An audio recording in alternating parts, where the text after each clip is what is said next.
terkait dengan pertahanan, berapa skor yang Bapak berikan atas kinerja Kementerian Pertahanan yang dipimpin oleh Bapak Prabowo? Silakan Pak Ganjar.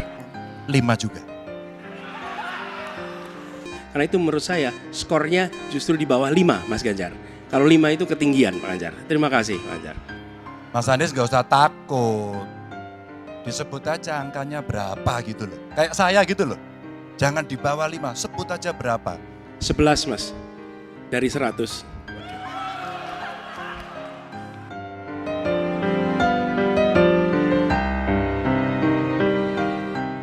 Disambut oleh Presiden dari Singapura, dan disitulah Prabowo diberikan sebuah medali, sebuah penghargaan tertinggi dari penghargaan tertinggi militer dari pemerintah Singapura atau Istana Kepresidenan Singapura.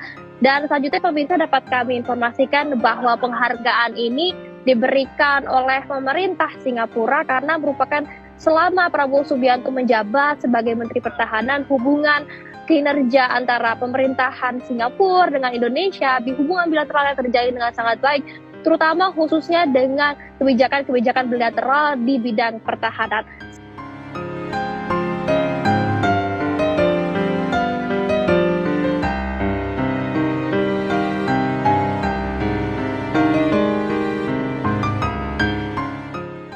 Serangan bertubi-tubi dilayangkan Anies Baswedan dan Ganjar Pranowo kepada Prabowo Subianto sepanjang debat ketiga Pilpres 2024.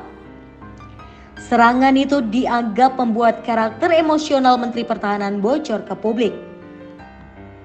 Wakil Ketua Dewan Pakar TKN Prabowo Subianto dan Gibran Rakabuming Raka, Budiman Sujatmiko, menuturkan persiapan substansi dan pola penyampaian gagasan untuk debat ketiga telah lama dipersiapkan.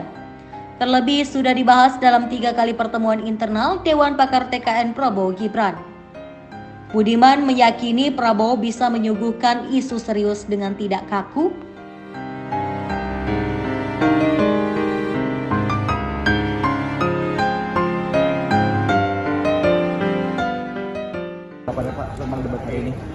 Ya Pak ini kita tahu bahwa ini suatu debat yang secara substantif Pak Prabowo menguasainya, dan kalau kita lihat penyikapan dari dua calon lain, Pak Ganjar mencoba untuk mencoba untuk mengkritik apa yang menjadi performa Kementerian Pertahanan, tapi kita tahu bahwa dalam berbagai macam isu pertahanan ada hal-hal yang memang sensitif, tidak bisa dibuka, tentang kekuatan, kapasitas tempur, alat-alat senjata kita, karena itu itu juga akan membuka rahasia negara karena ini isu pertahanan sensitif. Kedua, kalau Pak Anies saya melihat lebih baik ini menjadi forum personal. Pak Anies rupanya mempersonalisasi beberapa kritik yang sifatnya tidak ada hubungannya juga dengan kinerja Kementerian Pertahanan, tidak ada hubungannya juga dengan isu-isu pertahanan. Ya ada beliau menyinggung, tapi nampaknya bobot tekanan yang disampaikan oleh Pak Anies banyak serangan personal. Tapi saya tertarik bahwa Pak Prabowo tetap coba on the right track membicarakan isu-isu pertahanan, politik luar negeri, geopolitik dan globalisasi.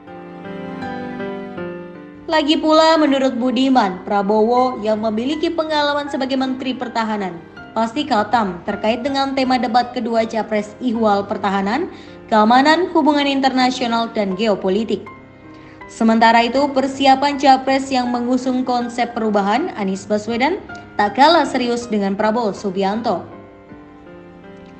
Pagi hari menjelang debat minggu malamnya, Anies berkumpul sembari meneguk kopi dengan para purnawirawan Jenderal TNI selama 3 jam lamanya. Ketua Timnas Amin Marsikal Madya TNI Purn Muhammad Syaugi menuturkan sudah dilakukan 3 kali pertemuan untuk mempersiapkan debat ketiga. Selain itu, terdapat 125 purnawirawan jenderal yang memberikan masukan menyoal tema terkait.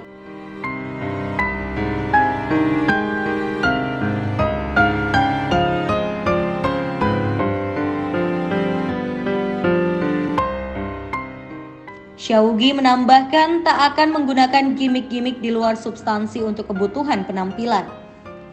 Di sisi lain, Capres nomor urut 3 Ganjar Pranowo pun tak ketinggalan melakukan persiapan matang. Itulah setidaknya yang disampaikan Wakil Ketua Tim Pemenangan Nasional atau TPN Jenderal TNI ataupun Andika Perkasa.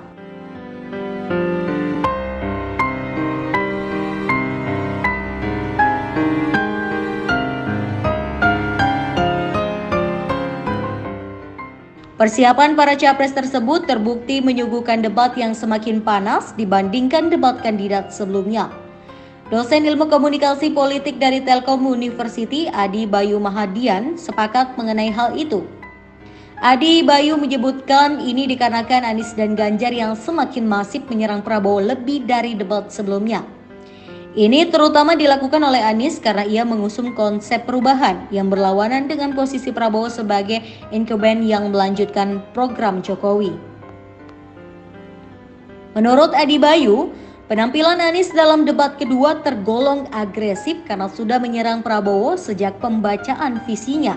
Bahkan, serangan yang dilakukan Anies tak hanya terkait posisi Prabowo sebagai Menteri Pertahanan, tetapi juga secara personal.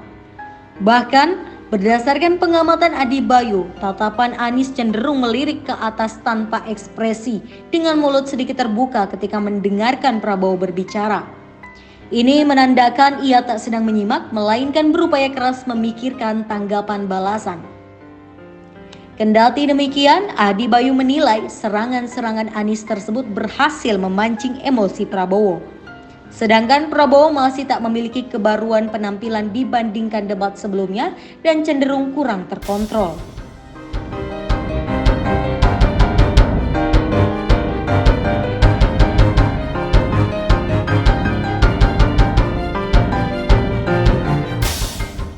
Adi Bayu menilai serangan-serangan Anies tersebut berhasil membuat emosi Prabowo di luar kontrol. Gimik gemoy dan berjoget yang sebelumnya ditampilkan pada debat pertama pun luntur.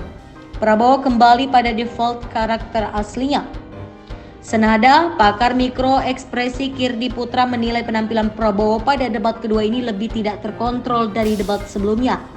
Emosinya bocor, padahal dalam panggung debat, Prabowo semestinya bisa menyembunyikan emosi seperti yang dilakukan Anies maupun Ganjar.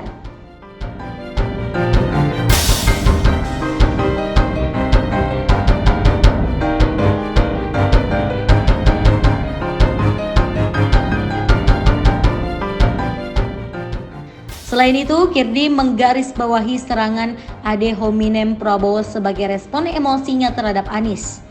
Diketahui Prabowo menyebut Anies tidak pantas berbicara mengenai etika dan menyesatkan.